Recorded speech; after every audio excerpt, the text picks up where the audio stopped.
Hi there, everyone, and welcome to the Little Our Dance Journeys podcast. My name is Pirita, and this is already our fifth episode. So now in this fifth episode, I have amazing lady Laurie here with me, and I'm really excited to have a chat with Laurie. But I'm gonna just let Laurie just to have you can introduce yourself and just to tell you where you're from. So hello, I'm Laurie. I'm from Edinburgh, so I grew up in the Scottish borders and I moved to Edinburgh when I was 17 to go to uni, and I never left, so I still live here. I live with my boyfriend and our cats, Peaky and Oscar, in a flat. Um, yeah. Amazing, great. And just to let everybody know who is also joining us on this live, so if you have any questions throughout this live, please just pop them on the comments and we will get back to you as well. So feel free to ask if you have any questions. So yeah, I know a little bit about where you kind of started dancing and where is it kind of led, but could you tell for everybody else as well? So how did you kind of have started the dance journey? How where they started? If we think about, I know this is a funny thing of thinking life before pandemic, but how was the dance before the pandemic and how is it now? Yeah, so it's interesting because I had a long time with no dancing at all, like years, most of my life, really. Um, well, half my life, I guess. So I started when I went to high school. I ended up going to this kind of like quite just as like a state school in Scotland, but it was quite an arts based school. So they had like a good music program and a good drama program and stuff. And it was one of these kind of like I always used to say it was a bit like a real life high school musical school. Like everyone was in the school show and it was all like very showy and all the kind of popular people were like the leads in the school show and stuff. And that was never me. I was never like I was always kind of in the chorus and I would do a bit of dancing in the chorus, but I was never like what I would consider to be a dancer. And there was this weird kind of culture around it that was like if you were the popular kind of group of people, you would be the dancers, and I was never like that.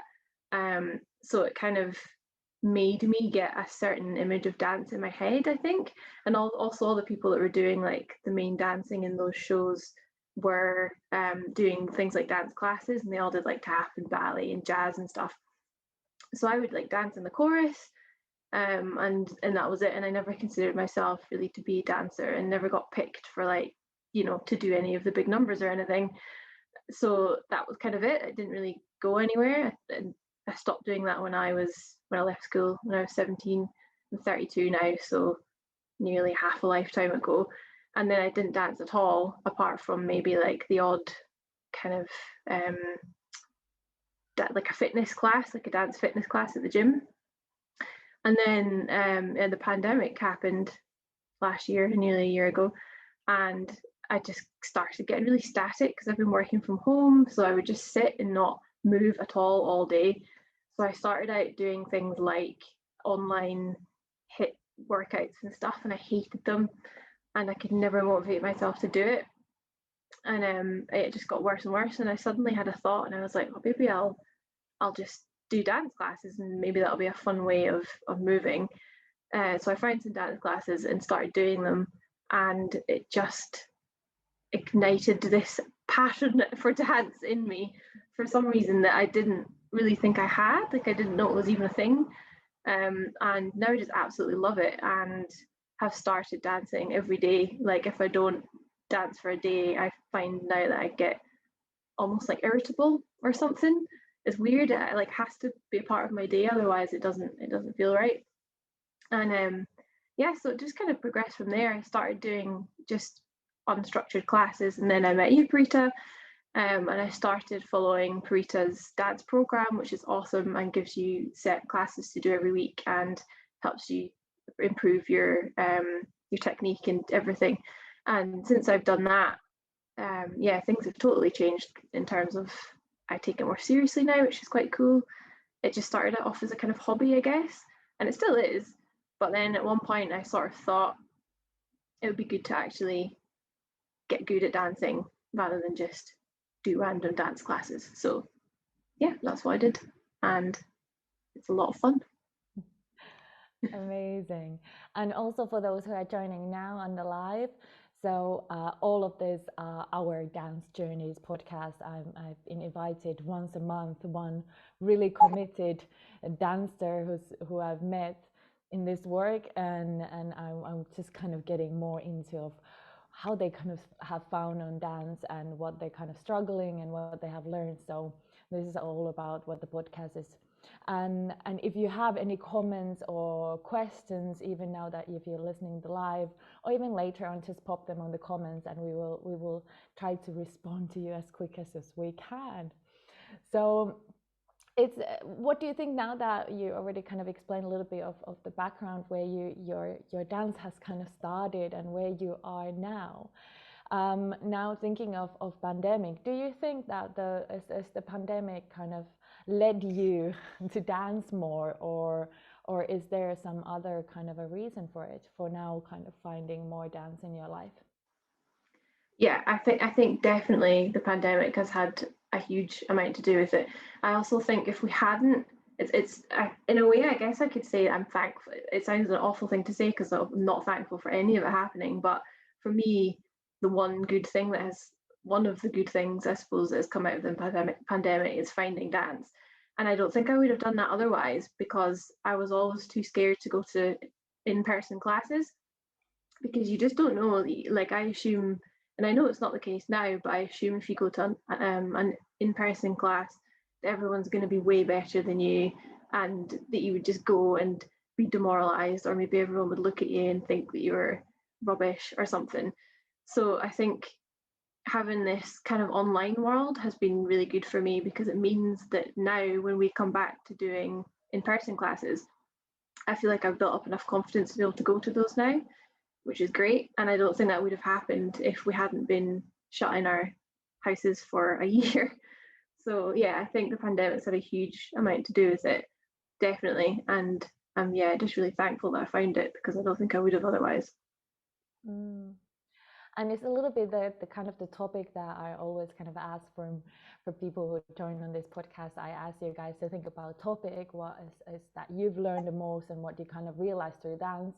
And the thing that you have been talking about a lot is that not letting the age stop you. And yeah, we all adults, we are at all different ages, but I think what I also hear a lot from people is like, okay, I'm too old for doing that. I can't do it.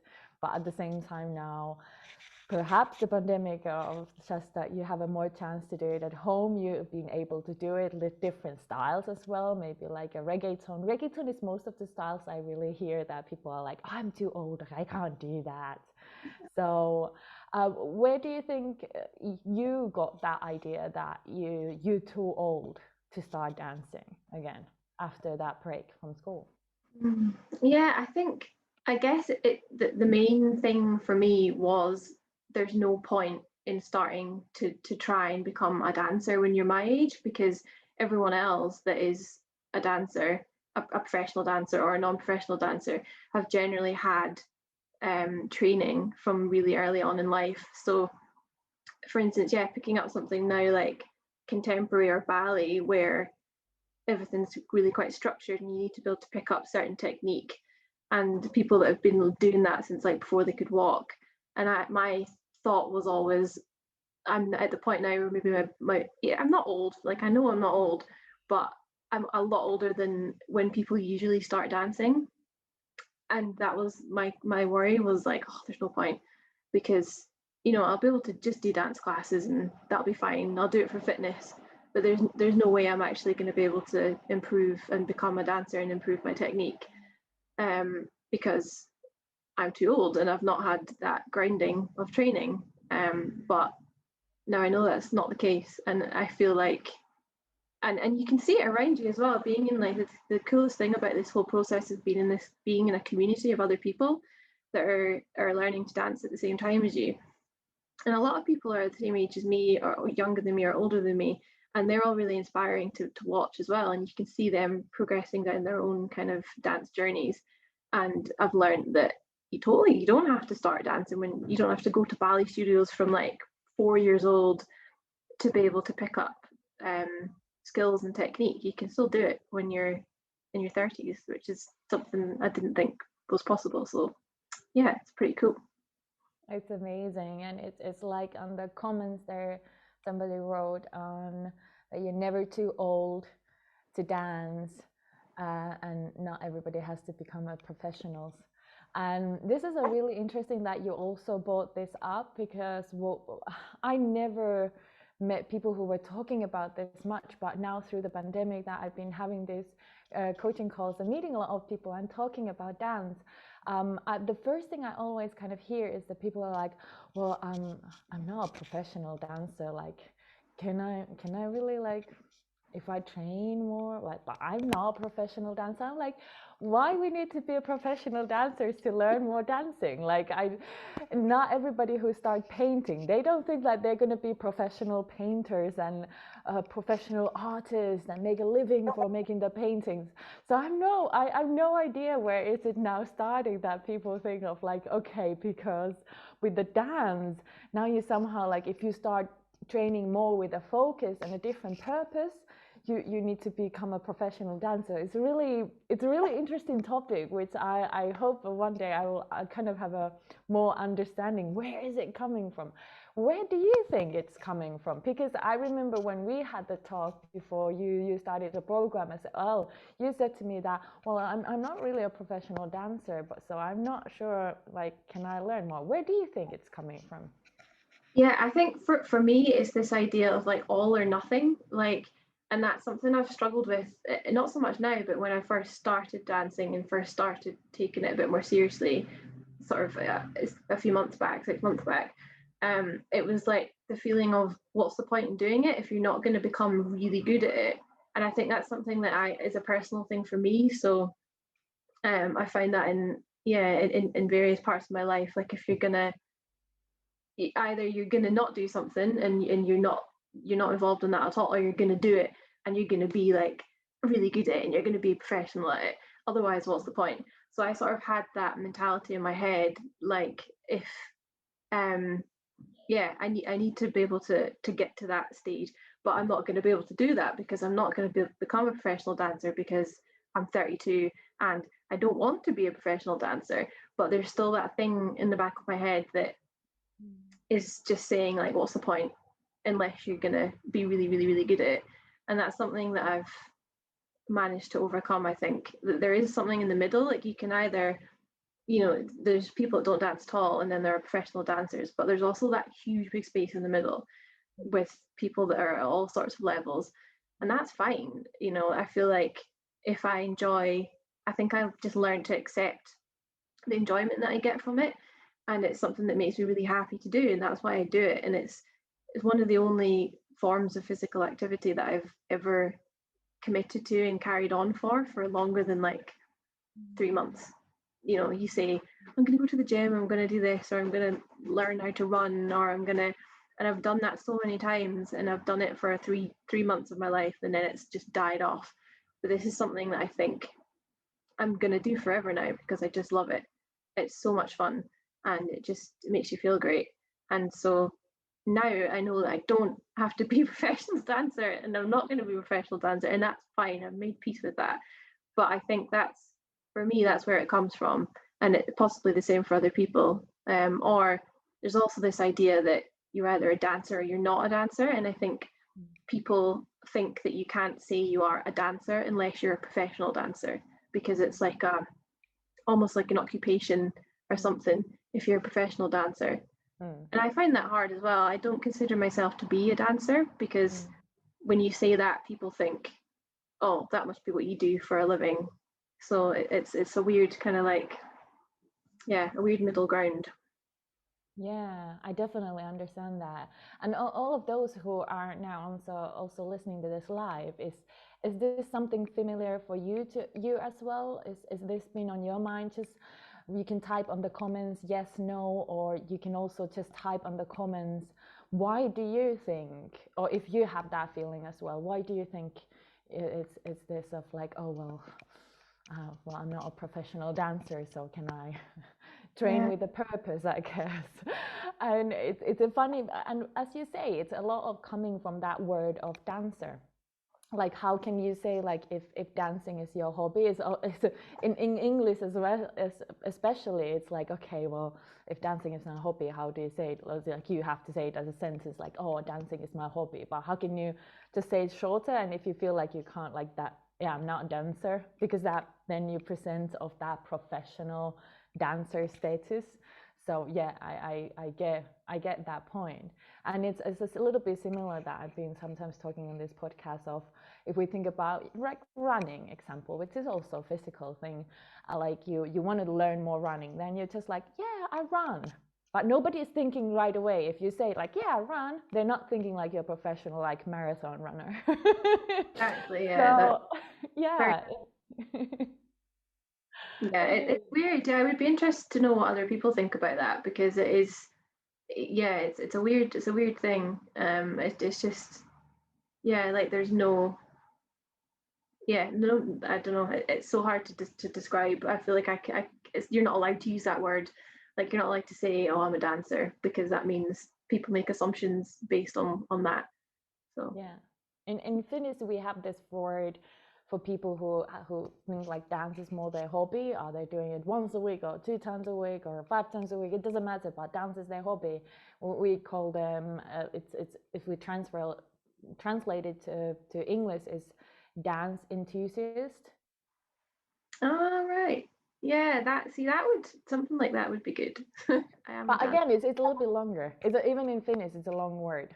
Yeah, Tanssiharrastaja, if there is a Finnish people listening. So it is in Finnish, it's a long word as well. But yeah, it's been a really interesting to find out about that, because I think I've never, throughout my teaching career, which has been a long time, I never faced this topic before, and it's been really interesting to now been the whole year talking about the same topic a lot, that people think like, well, because I just think that dance is my hobby, I'm like, it's okay if I just do something, and still in back of their mind they're like, oh well, I want to learn more. And yeah, it's the same if we think about the running. It's like, well, if you like running, you want to learn how to run faster, you want to run then longer, and all of that you can get better at it, it's motivating. And then it's not like you do it 3 months and then you drop off, and it's just the motivation is not grown in there. And to build that motivation of that running, you need to learn of the good technique of running, you need to understand and listen to your body, what fits for you, of the training cycle as well. So there's a lot of things behind it, same as dance. But yeah. it's yeah. It's true, actually, because in a way, it didn't feel like I was training before. It felt like I was just doing random dance classes. But since I've started training with you, Parita, it actually feels like I am training now. So it feels like I'm training, yeah, being dance trained, because of all the different things that you teach us. So yeah, that's another level to it as well. It's weird. Like, I wouldn't say like, oh, I'm a trainee dancer. Like, I would never say that. Like, it makes me feel weird to say that. So what do you say? I don't know. I like to dance, but then everyone says that. So many people say I like to dance because everyone likes to dance. So maybe it doesn't need a label. Maybe that's what it is. Maybe it doesn't need to be shoehorned into a label. Yeah, Yeah. that's why I started to call you dance lovers, because I felt like every time if I called you my dancers, you were like, ah. So I started to call people who come in my classes, I call them dance lovers. I Yeah. think that's my That's my good. status for that. But yeah, this is it's for maybe for all of the people who are now listening to this as well. It's I think it's mostly like you, Laurie. Now you have started to find what works for you in dance wise. So I would just really um, want to encourage everybody just to go ahead and find like what the things have been working for you and go for it. Now, what do you think otherwise were the things that you felt like you were struggling with your dancing? I suppose body image is a thing, a big thing for me, but and for a lot of people I know, because um, the world of dance has a huge weight attached to it to do with what you look like, and what your body looks like. And I'm not, I don't have like a typical dancer's physique. I'm not slim and toned and tall and elegant, and I feel a little bit more like that now, which is good. I feel more elegant, my posture's better and stuff like that from dancing. But yeah, I think another thing I definitely thought when I started dancing, and it's so nice because all your classes and all your training is so inclusive, that I never, as soon as I started doing it, I never felt like anything like that at all. But one of my concerns was, um, everyone else in the dance, everyone else I'm going to be dancing with is going to be, really small, and they're all going to have dancers' physiques, and I'm going to stand out. Or maybe because I've got a bigger body, I won't be able to do what I'm supposed to do to be able to become a dancer. I'll never be elegant, and I'll never be delicate and poised. And yeah, that is, it's still part of, I think about it from time to time. It's still in the back of my mind, but it's not as prevalent as it was before, which is great. And I think, again, that's just because I've seen that it can, if you want your dance to be inclusive, it can be. It can be incredibly exclusive depending on where you're training. If you're training at some top-notch ballet school or whatever, the emphasis is very, very much on having the correct body type to be able to perform, to be able to do the art. But it doesn't have to be like that. There's this whole other world of dance that is totally inclusive, and it's great, and it's just as, it, it's just, it has its place just as much as all those other kinds of dancing, and all those other places that put that horrible pressure on people to conform, to look a certain way. And so yeah, that was definitely something that was a big thing for me, but has been improving just with more exposure to dance, and just because I feel more confident in myself. I think, because yeah, I've kind of realized, like, it doesn't matter. Like, as long as you're dancing and have a good time, it doesn't matter what your body's like. Like, nobody actually cares. Again, unless you're talking about these like horrible elitist dance type people, nobody cares, and everyone just wants everyone to have a good time and for it to be inclusive. So that's, yeah, a hurdle that I've had to kind of try and get over, but I'm on my way, so that's good. Yeah, amazing. And also, yeah, if people keep on commenting on the comment section, I will get back all the comments really soon. But yeah, it's the same of really the bitty part of dance as how much it is so around of the body image. And I know it. It's something I have been fighting with. I feel like all of my dance career, and even when I was a kid, I still can remember the first time. I think I was around 10 or so. I had a teacher who said to me that I will never be a professional dancer because I'm too fat. And it's, and I've heard things and even worse comments and even on later stage. So it builds a lot of character, I think, in a way. But I definitely understand that how much of that world can be kind of set off for people to do it and think like, is it okay for doing it? But it has had a lot of talk more and more, I feel, recently about the body image and how can we start to kind of change it.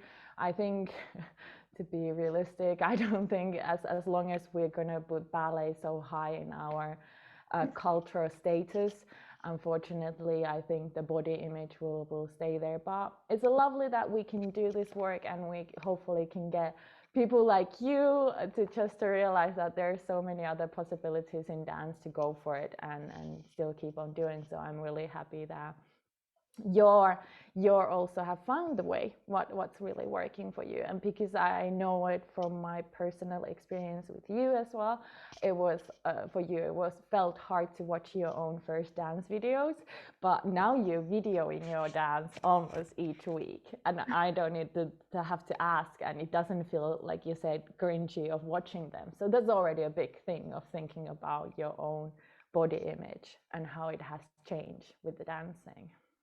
Yeah, definitely. Yeah, I remember. So if anyone watching doesn't know, part of the training that I'm doing with Pirita is each week we film something, film ourselves dancing, and then send these to Pirita, and then we sit and watch them together, which is amazing. It's invaluable because it means that you get Pirita's input, exactly on what you're doing wrong, what you need to change, and how you can improve. And she can slow things down and be like, "Look, your leg's doing that weird thing there."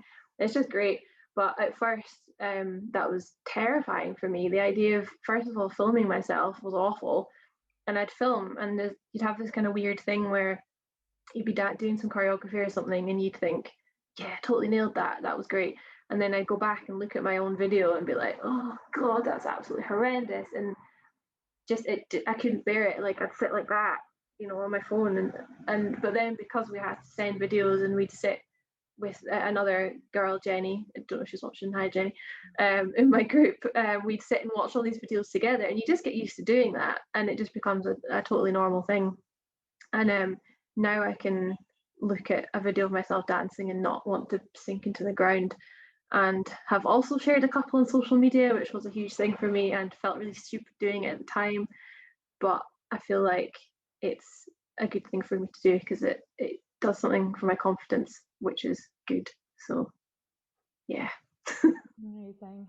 And yeah, a little bit of going to the comments. So there is one commenting, I can really relate with the thought of being too old or too poor shape to start dancing. And she's from Denmark. So there's also that thing that it's a hobby, like in Finnish version on the word.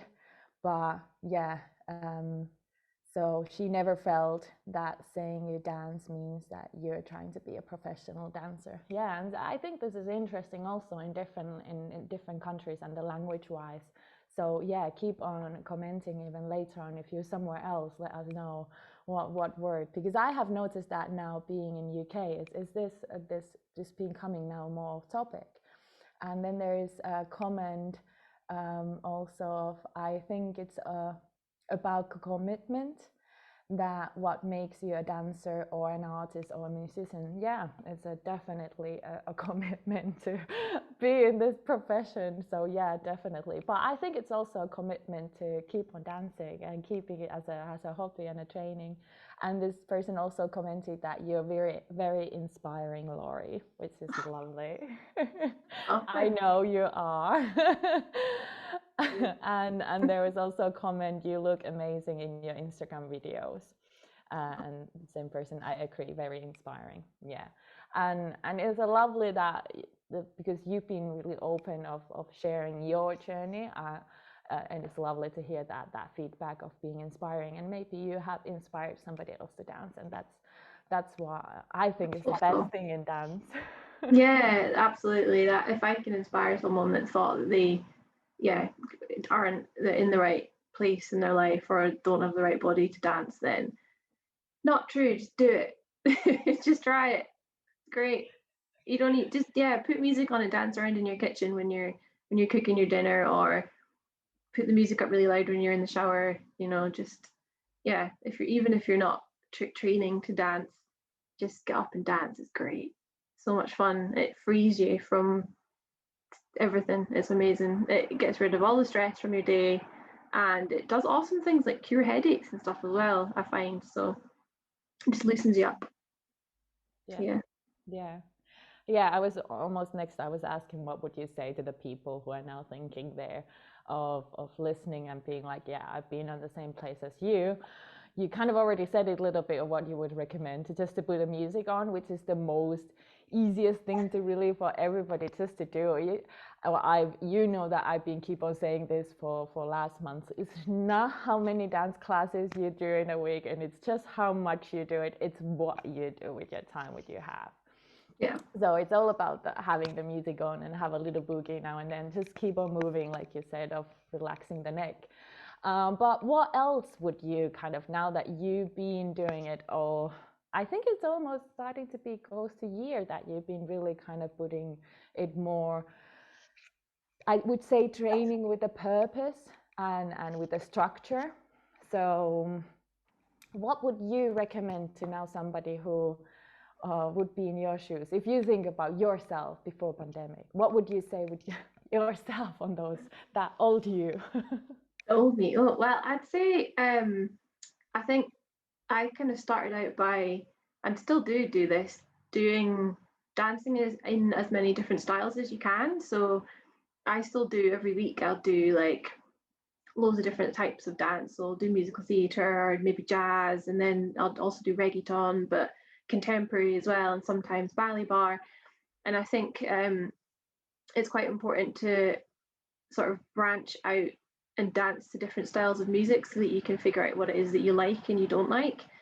I feel like this is still a kind of journey that I'm on because I love it all and I can't figure out what stuff I like better. I feel like some weeks I prefer some stuff and some weeks I prefer other stuff. Like I'll be like, oh yeah, I'm really into hip hop this week, but then I'll be like, oh, I'm really into ballet this week. It's all like, it's a lot of stuff. So yeah, I think just expose yourself to as much as you can, and also doing stuff like I just mentioned it there, but just doing like little random spontaneous dances and stuff for yourself. If you're waiting for, I do things like if you're waiting for the microwave to go or you've got something in the oven and you're not doing anything else, just put some music on your speaker and just have a dance and try and do that quite often and you'll find, so part of the 28-day challenge, Pirita, that you set for a bunch of us, part of that was every day just doing kind of random improv dancing like in your house. And I find doing that every day, just for 10 minutes every day, makes you feel so much less scared about improvisation in your dance, which is amazing because I think people sitting here will probably hear the word improvisation and be like, oh God, like it's a scary word because when you lose any kind of structure or choreography and you're just told to do whatever you want, it's not, it's a scary feeling. But the more you do that, the easier it gets and the less pressure you put on yourself to to perform things in a certain way, and it just becomes more kind of easy to do. So yeah, it's a bit of a mishmash of stuff, but I'd say just expose yourself to as much dance as you can, so that you can learn the things that you do and you don't like, and just dance. Remember that, well, for me anyway, you're doing it for yourself. Generally, I dance for myself because it makes me really happy and it improves my mood and everything, makes me fitter, it makes me healthier, so many things. And yeah, try not to let any outside pressure make you feel like you have to do things in a certain way, and try and remember that you can just do it for yourself and it's a nice thing to enjoy, and it's your own, it can be your own little thing and it doesn't have to involve anyone else or doesn't have to be pressure from anywhere else. Really nicely said. Yeah, really It does, great. if that makes sense at all. It was a bit wordy, but hopefully you know what I mean. Well, there in the comment section, right? Does it make sense for you? So we're gonna see, is it making sense for the people who are now listening to us? I'll keep my eye on the comment section. So right there. And if you have any last questions, so write them now. I know that there's a little delay with the comments on the live, so just write the last questions. We are gonna finish it soon. So yeah, like it's like you said, it's all about of trying, and like our little the 28 days challenge was all about exploring of how we can keep on dancing. And it has been said and that you need 21 days to create a habit, and if you do it every day, it becomes more easier to keep that habit also on. So yeah, 28 days dancing, I think you have created a habit of of those daily little groove downs now and then. So that's really, I can understand and can recommend to everyone to do it. Definitely. So now of thinking, what is your kind of your wishes for coming up next with your dancing? Do you have any wishes or dreams or goals? What do you wish to have? I would really like the studios to open so that I can experience. I managed to get to a couple of in-person classes back in August or whenever it was when the studios were open for that really short period of time. And that's like the first experience I've really ever had of being in an actual dance studio, because I started doing all of this online, which is actually really weird to think. So yeah, I'd love the studios to open up. I'd love to go to more in-person classes, and see what they're like, and meet people in real life. Like, I haven't met you in real life, Pirita, which is so bizarre. I want to meet you in person. That's going to be a big day. And yeah, other people like Jenny, who I was talking about, who's like my dance pal, dance partner. And yeah, I want to meet people. That'd be really fun. And go out dancing it, like all my friends. Some of them are watching, hi, or will be watching. I can't wait until we can all go out back to the clubs and just dance and go to parties and dance. That's going to be great. I'd also quite like to maybe choreograph something myself in the near future. Just a little piece of, just to see what that's like. Create a little piece of choreography. I don't know what style that would be to or anything yet, but that'd be good fun. But yeah, otherwise probably, I don't know, maybe I don't need to do this, but part of me feels pressure to figure out what style it is that I like best, I think. But it varies so much. If I had to say, I really enjoy like hip hop commercial kind of stuff, but I also really enjoy things like jazz. Um, so I don't know. I feel like I have to like pick one or pick two or something, but I don't suppose I have to do that. But I don't know. Maybe that's something that I should look at doing in the future. I don't know. I think my opinion, like you might even know my opinion already. You don't need to choose. Yeah, I thought Uh, you did that. but I definitely understand of that pressure of feeling like you need to choose what do you wish to do the most. I know that's the most typical question I sometimes get when, because I have a versatile background and teaching a lot of different styles. So even throughout the dances and training what I've done, there's sometimes been years that some styles have been more with me, then some leaves, and I have a break from something and they come back. But I've never really kind of pushed myself, and I didn't want to push myself to choose, even though that I know that there was that outside of pressure of all the time kind of making that decision of like, okay, what you are. So you like dancing, and that you're the dance lover. So let's leave it at that. Yeah, and you can see things that you pick up in different genres of dance totally like cross and communicate with each other. So you can use different skills that you pick up in different forms, and they all kind of mix together. It's like they're all transferable dance skills, which I suppose is a good thing. And I can feel that happening when I'll be dancing another style. I'll be like, oh, there's that thing that I learned in contemporary or whatever, and here it is in a hip hop routine or something really small. So yeah, maybe you don't have to choose. But again, it's a pressure. It's like an outside pressure thing. I feel like that's something that I have to do because you need to commit to one genre so that you can get better at that one. Again, it comes back to that thing of like, what's the point in doing it if you're not gonna do it really well? Which actually I just had a thought about, potentially has something to do with my musical training. So when I was younger, I trained. I was classically trained in cello, and I went to uni and studied it and stuff. I hated it and I left, and that has left a big thing in me, I think. And I just had a thought back there that maybe dance is something similar to that, or something. Like I see it on the same level. Like I have to do it and do it really well, or there's no point. And maybe that has some kind of connection to my musical past. Who knows?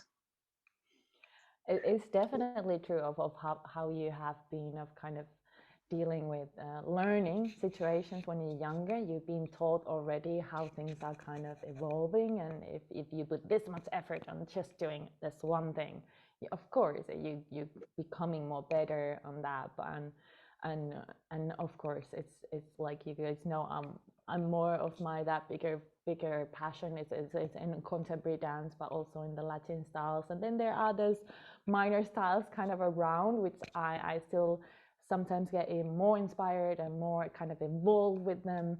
But there are like the bigger genres that I also feel more passionate about.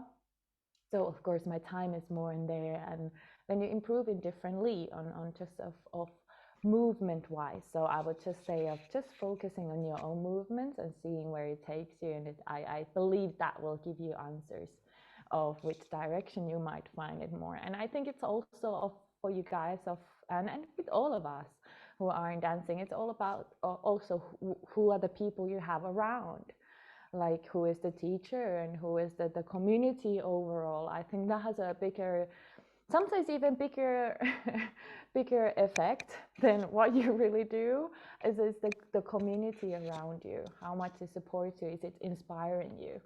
So would you think that, or is that sounding something familiar for yourself as well? Yeah, I think that's true. Yeah, and I think yeah, doing, yeah, if you're in, I suppose, because the way we're training, we're doing a lot of contemporary and reggaeton, and that's definitely had an imprint on me. I love that. I love those two genres. I just, yeah, absolutely great. And you can feel that within, yeah, the community of dancers and everyone that is kind of training together with you, Pirita. And yeah, it feel we kind of rub off on each other, I suppose, a little bit, which is quite nice.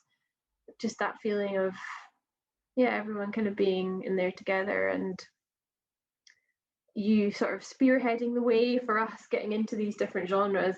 And I think because you have a particular interest in reggaeton and contemporary, that definitely rubs off on me as well. And yeah, I spend a lot of my time doing that stuff, you know, do like a couple of reggaeton classes a week and do the, yeah, our contemporary course. And yeah, so I think it makes a difference. You're right, the kind of dance circles that you run in, because I know there are people, for instance, that are really into Latin dance, and that's like a big community of its own, I suppose. And which again will be really good when we can go out and meet people to dance together. Hopefully, I'll be able to get involved in some dance communities in person, which will be really cool, and maybe that'll help me to discover the genres that I really like best as well, I suppose. It's just so weird to think this has all happened like in the confines of these four walls. Like my dance floor is just over there, and all of this has happened in this room. It's such a weird feeling, and I can't believe it's nearly been a year. It's just mad. Yeah. And it's the same as I've been saying to all of you guys always, that I've really raised my hand for you guys of starting your dance journeys in this really boxy feeling of Yeah, seeing even the teacher in the box in there. So yeah, definitely a crazy, crazy thing to think about. And yeah, yeah, really, and really pick the time to do it. I've had all these years, all these 32 years, and I've decided, nope, I'm going to do it now when we can't go anywhere and I can't leave my house. But somehow it's worked, and it's probably been to my benefit because it's given me confidence to go out into the real world and dance there in classes and in studios, I think. So it's yeah, been a good, yeah, it's been a good thing, probably. yeah. And I have talked to a lot of people who have been now in their adulthood life, and they're like, oh, shame that I didn't start earlier. And it is a common thing. If we think about everything, we sometimes go back, like, why didn't I do that then? But something is going to push us then to start it when we're ready. But yeah, sometimes we also need to allow a little own push to just kind of step over that step and go for it. So Yeah, amazing yeah. that you have taken that step and you have started to dance. Must have been the right time, I guess. Yeah. So I trust Amazing. that that's, yeah, things happen when they happen. So Mhm. Yeah, yeah. definitely. Well, it's been really lovely to have a chat with you. Thank you so much for sharing your time with us. If there's even later on any questions, just pop them in the comments, and we will get back to you on those. These podcast lives, I'm also working with amazing artist, Sarah, who is going to do a portrait from Laurie. And so it's going to be on the YouTube channel with the beautiful drawing. So it's the same film of Sarah is drawing it at the same time. So it's a really, really cool thing to look at the same time. Oh, So cool. that's gonna happen there later. But yeah, please pop your questions there. We will get back to you on those as well. Yeah. And now, kind of, what would you be your last words for now people of thinking of dancing or being struggling with dancing? Your last final words for them. Go and dance. No. Yeah, no, it's Friday night, right? Get crack a wee bottle of wine open or something.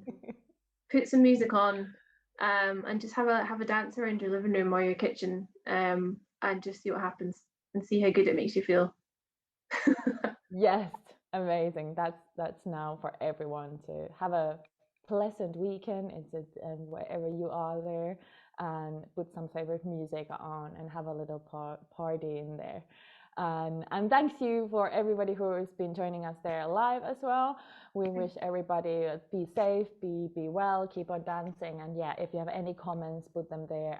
If you want to ask something more of or needing any extra help, just give me a shout. I'm there to help. So now just wishing everybody amazing end of the day wherever you are. So we're just gonna say bye for now. See you next Bye. month. Thanks for Bye. watching. Bye.